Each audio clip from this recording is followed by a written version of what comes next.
ठिगनी बदसूरत लड़की को पसंद कर लिया भाई ने। भैया अपने फैसले पर एक बार और विचार कर लो।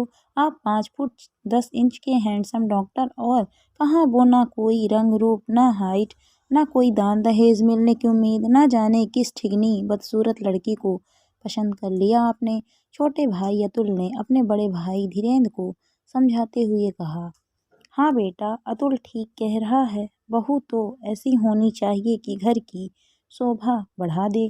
कहीं भी साथ आए जाए तो किसी से मिलवाने में संकोच ना हो। तुम्हारे लिए तो एक से बढ़कर एक अच्छे घर की खूबसूरत लड़कियों के रिश्ते आ रहे हैं। तुमने साधारण कद काठी की अवनी को पसंद करके ठीक नहीं किया। धीरेन्द्र की मम्मी साधना जी बोली, मम्मी, मेरे लिए कैसी जीवन संगिनी ठीक रहेगी यह बात मैं अच्छी तरह जानता हूँ। पत्नी बहू कोई सजावट का सामान नहीं है जिसका सुंदर होना जरूरी हो। अवनी एक स्त्री रोग विशेषज्ञ है और मैं चाइल्ड स्पेशलिस्ट। हम दोनों एक दूसरे के काम को अच्छी तरह समझते हैं। वह मेरे जीवन से तालमेल बिठा सकती है। दिल की बहुत साफ है। मैं यकीन के साथ कह सकता हूँ वह मेरे और मेरे परिवार का अच्छी तरह से ध्यान रखेगी। हम दोनों एक दूसरे की जीवन शैली को अच्छे से समझते हैं। मेरे लिए रूप से ऊपर गुणों का महत्व है। धीरेन्द्र ने अपना पक्ष रखा। अरे भाग्यवान, सुंदरता देखकर किसी भी व्यक्ति को परखना गलत होता है। सोने का कलश सुंदर होता है लेकिन यह पानी ठंडा नहीं कर सकता, जबकि साधारण से दिखने वाली काली मटकी पानी को ठंडा रखती है। इसीलिए पीने के पानी के लिए मटकी रखी जाती है, सोने का कलश नहीं। धन और काया कभी किसी की सगी नहीं रहती। धीरेन्द्र के पापा कमलेश जी धीरेन्द्र के पक्ष में बोले। पिता की सहमति मिलते ही धीरेन्द्र अवनी की शादी निर्विघ्न संपन्न हो जाती है। अपनी घर और अस्पताल दोनों जगह अपनी जिम्मेदारी बखूबी निभा रही थी।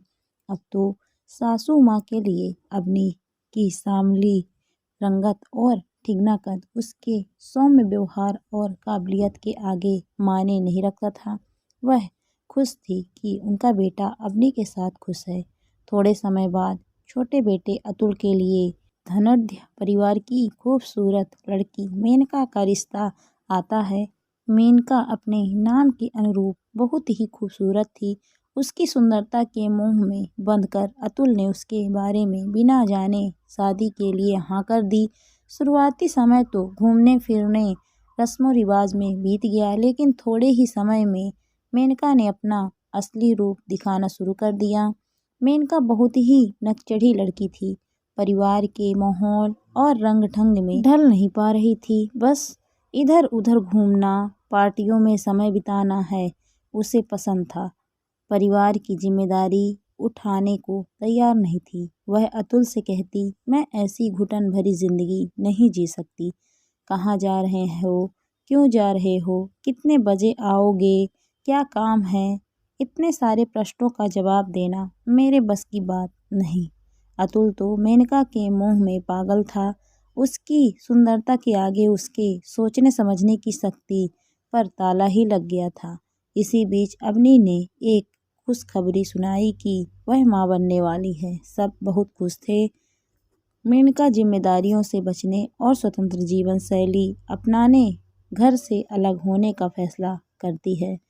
वह भी ऐसे समय जब उसकी जेठानी अवनी मातृत्व की दहलीज पर खड़ी थी। रोज रोज के क्लेश से बचने के लिए अतुल ने भी अलग होने में ही भलाई समझी। दोनों ने ही उसी शहर में एक फ्लैट ले लिया। यहाँ अवनी गर्भावस्था में भी घर परिवार अस्पताल की सारी जिम्मेदारी बखूबी निभाती। वहीं मेनका को तो 2 लोगों की गृहस्थी संभालना भी बोझ लग रहा था। बाहर खाना खाने जाना या बाहर से खाना ऑर्डर करना, यह लगभग रोज की ही बात थी। घर के हर काम के लिए नौकर रख लिए थे।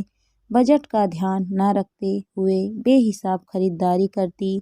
अब धीरे धीरे अतुल पर से मेनका की सुंदरता का भूत उतरता चला था। आज तुमने फिर से 15,000 की शॉपिंग कर ली। पिछले महीने ही तो 20,000 शॉपिंग पर खर्च किए थे। अतुल मेनका पर चिल्लाया।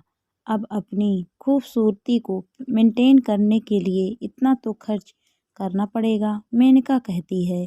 अब अतुल समझ चुका था सुंदरता के मोह में बंध उसके परिवार के अनुसार न ढलने वाली लड़की लाकर वह गलती कर चुका है।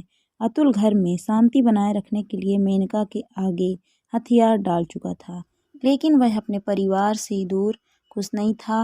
वहाँ ठीक समय पर अपनी ने स्वस्थ सुंदर बेटे को जन्म दिया। अवनी की सास साधना जी तो बहुत और पोते की बलाएं लेते नहीं थकती। 16 महीने बाद अवनी थोड़े थोड़े समय के लिए अस्पताल भी जाने लगी। कुछ समय बाद मेनका भी अपनी माँ बनने की खबर सुनाती है। ऐसे समय में साधना जी ने बहू और बेटे को वापस अपने साथ रहने को कहा, लेकिन मेनका ने तो साफ साफ मना कर दिया और उसने अपनी माँ को अपने घर बुला लिया। घर की डॉक्टर अवनी के होते हुए भी किसी और डॉक्टर से ट्रीटमेंट लेने लगी।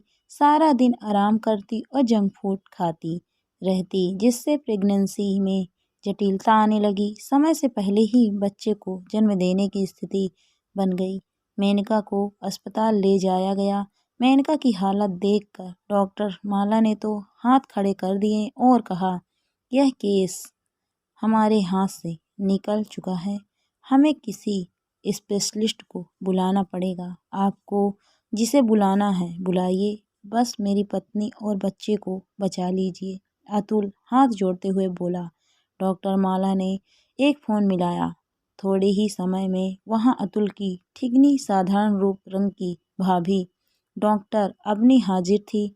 यह है हमारी स्पेशलिस्ट डॉक्टर अवनी, अब यही आपकी पत्नी का केस देखेंगी। डॉक्टर माला अतुल से बोली। अतुल की आंखों में पश्चाताप के आंसू थे। जिस माँ सामान भाभी का ठिगनी बदसूरत कहकर मजाक बनाता, आज वही उसके परिवार की रक्षक थी। आज अपनी भाभी के कद के आगे उसका कद बौना लग रहा था। थोड़े ही समय में बच्चे की किलकारी की आवाज़ सुनाई पड़ती है। बधाई हो, बधाई देवर जी, आप बेटी के पापा बन गए, घर में लक्ष्मी आई है, अवनी चाहते हुए बोली। तब तक घर के बाकी सदस्य भी आ चुके थे। धीरेंद्र को अपनी पत्नी अवनी पर बहुत गर्व महसूस होता है। एक तरफ जहां धीरेंद्र की खुशहाल गृहस्थी थी, वहीं दूसरी तरफ अतुल की गृहस्थी बस एक समझौता बनकर रह गई थी। दोस्तों, काया और माया का गुमान ना बने, क्योंकि खूबसूरत चेहरे के पीछे दिल भी खूबसूरत हो, ये ज़रूरी तो नहीं। रूप से बढ़कर गुणों को तवज्जो दें। कहानी आपको कैसी लगी कमेंट करके ज़रूर बताइए। वीडियो को लाइक शेयर करें। Thank you for watching my video.